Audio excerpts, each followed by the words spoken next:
अब वीरभूमि की एक और तस्वीर देखिए। एक तरफ सीआरपीएफ के जवान और दूसरी तरफ पत्थरबाज हैं। भीड़ पत्थर चला रही है और जवान लाठी डंडा चला रहे हैं।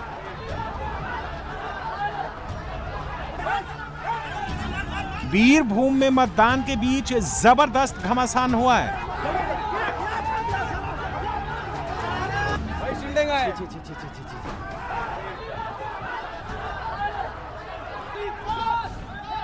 मामला इतना बिगड़ गया कि पुलिस वालों को पिस्टल निकालनी पड़ गई।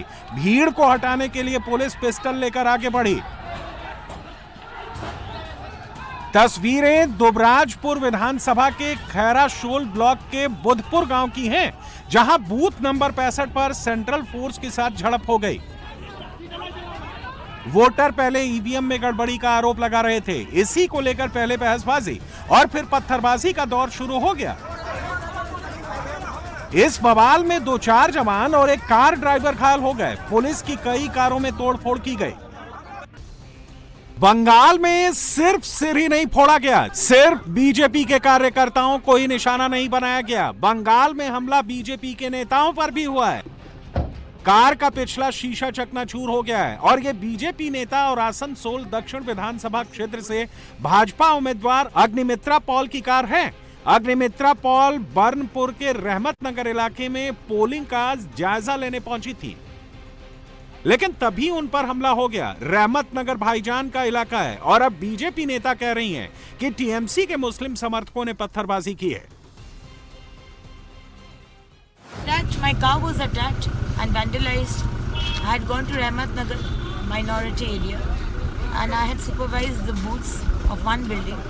And when I was going to another building, suddenly I supervised and I entered the car and one big boulder was thrown onto my car.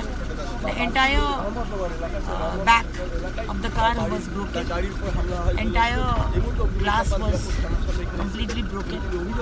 It's by God's grace I wasn't hurt and my security wasn't hurt. But my secretary was sitting at the back, so he was a bit hurt. But this, can't be tolerated, and every time this has been going on. In 2021 also, in this same area, there was stone pelting. In 2022, when I was, contesting by-election, then also in Baravani, I was attacked. And today in 2026, I was again attacked. So you can well understand who is doing this, who has good relation with the minority.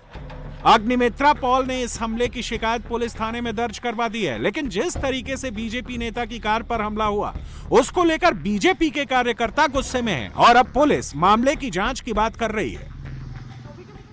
किसी ने पत्थर फेंका था रहमत नगर school के आसपास, तो अभी तक कुछ नहीं मिला है। जो हमने गया है अभी तक कुछ नहीं मिला है। जी ऑफ कोर्स, हाँ यस, हाँ कंप्लेन देने बोले हैं उनको, फॉर्मल कंप्लेन। अभी तो इनफॉर्मल सिर्फ वर्बली मिला है ना। रहमत नगर में अग्निमित्रा पॉल पर हमला हुआ, लेकिन कुछ देर पहले रानीगंज में अग्निमित्रा पॉल और पुलिस के बीच बहसबाजी हुई थी। ঠিক আছে, প্রেস কে আপনি আটকাবেন না? না, আমি তো প্রেস কে আটকাচ্ছি না ম্যাডাম। প্রেস তো যেখানে আপনি আসবেন, কিন্তু বলছেন আপনি আমার সাথে থাকুন। না 1 মিনিট পরে আমার সাথে থাকুন, অন্য কারোর সাথে থাকুন, XYZ, that is none of her business, that is none of my business. ঠিক আছে, আমার দুটো গাড়ি পারমিশন দেখে নিন। पुलिस अधिकारी का कहना था कि चुनाव आयोग के नियम के मुताबिक किसी भी प्रत्याशी के साथ 3 से ज्यादा गाड़ियां नहीं हो सकती। वहीं बीजेपी की अग्निमित्रा पॉल का कहना था कि उनके साथ सिर्फ 2 गाड़ियां थी। ये Vinod Nimcha colliery Hindi primary school के बाहर हुई, जहां बूथ के 100 मीटर के अंदर काफी भीड़ जमा हो गई। पुलिस ने कड़ी मशक्कत के बाद हालात को कंट्रोल किया। आसनसोल दक्षिण में अग्निमित्रा पॉल का मुकाबला तापस बनर्जी और सौविक मुखर्जी के बीच है। 2021 में अग्निमित्रा पॉल इसी सीट से विधायक बनी थी और इस बार भी जीत का दावा ठोक रही हैं।